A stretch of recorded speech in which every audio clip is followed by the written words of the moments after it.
Right, hi, how have you been? It's a while, and I think I said on my last video on YouTube that I was going on holiday. Well, I've been and I'm back, and I'm not refreshed. I always need a holiday when I've been on holiday. So today, my paper wrapping cloth. Now this has been on YouTube, I don't know how many times, but it's a work in progress. It's a slow burner. I'm not in a hurry for it. I'm not in a hurry to get it finished. I just enjoy picking it up when the mood takes me. So I'm just going to measure it across here, okay? So basically it's all separate pieces of embroidered paper attached. So it's 31 inches across there, and at the widest point this way it's 22. So don't ask me what I'm going to do with this. I don't need to know what I'm going to do with anything that I make. I just enjoy the making, okay? It's all about the making for me. I don't do commissions. I very rarely sell anything. I keep 90% of my work. Some of it I give to my family. But I like having it around me. I just like having it around me, and it never fails to inspire. So for example, when this is finished, or even as a work in progress, it inspires pages for artists' books. It inspires one-off pieces of fabric embroidery on lace and things. So there's always something about these that I can come back to and use again. A wrapping cloth, by the way, I don't know if you know, if you've not been here before, I'm sure I've said it before. I started making wrapping cloths when I was studying for my degree. All my written work was about art as a reflection of motherhood, essays about the historical use of cloth to protect families, for example the furs in the Siberian tribes, the Native American women making throws to keep the children warm, the blah blah blah, Victorian women doing the same.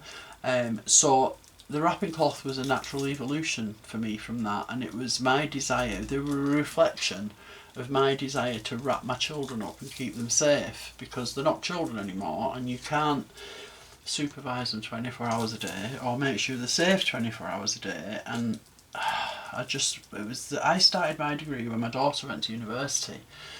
So she'd left home and it was like I'd lost a limb, and I felt helpless. What if this, what if that, and you've got to let them go, I know that, but part of that process, it was difficult for me, as I'm sure it was for everyone else. So they were a way of me expressing that need that I still had to keep her close and to keep her safe, okay? So now this is a paper one, alright, and I've already said that I've no idea what I'm going to do with it, but I don't care about that, it's the making of it. So they're all random size pieces, roughly the same size I guess, and I just join them on when they're finished. So I'm going to join one of these on today, and I'll pick an area where I think it'll fit, and that area there's screaming out to me. So if I say, and then find a place to join them where I'm not going to lose much from what's happening on there as well. So I could maybe put that there, that is still there, I don't want to lose that. So I mean this is paper, so I can just pull it off. Look, it's just paper. So I can just pull that off so I don't lose that. And then I pin them and I baste them, and then they're all joined, all the seams are bullion loops, okay? Really long bullion loops. So I can't now go back to the main piece and see where I've joined pieces, because it just blends into one. So occasionally I put something in the seam. So today I've made some little prairie points with some very fine dotted Swiss. It's really beautiful, I love it. I brought it in Barcelona and I wish I got more actually. Just let me pull in. It's lovely. Now prairie points, I'm sure you know, most people put them that way, okay? I like them that way. I like to see the fold. I'm very big on evidence of the handwork in these pieces, and to me that fold evidences my hand, okay?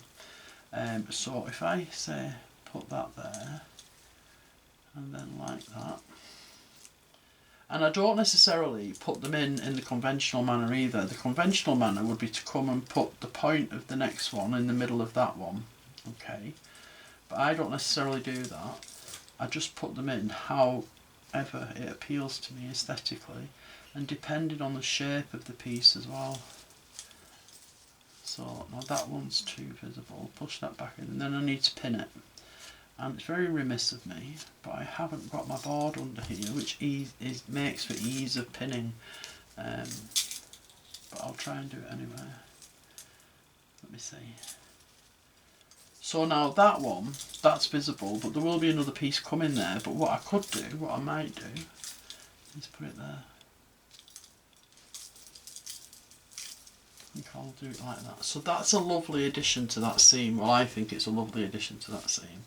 So I'll get my pins and I'll try and pin it. Now I have 2 pin cushions. Well, I have numerous pin cushions. I've got about 12 pin cushions. But today, this is one pins that I only use for paper. Don't use pins that you use for your fabrics on paper. Have a separate pin cushion because it blunts them. The paper blunts them.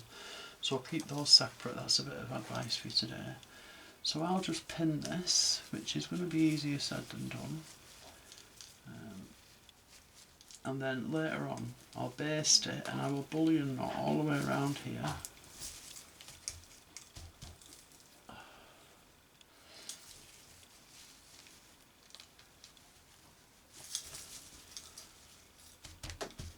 And another one. And there you go. So I need to pin the whole thing actually, not just the prairie point. So I'll do that before I turn off because I don't want to lose the places where it is.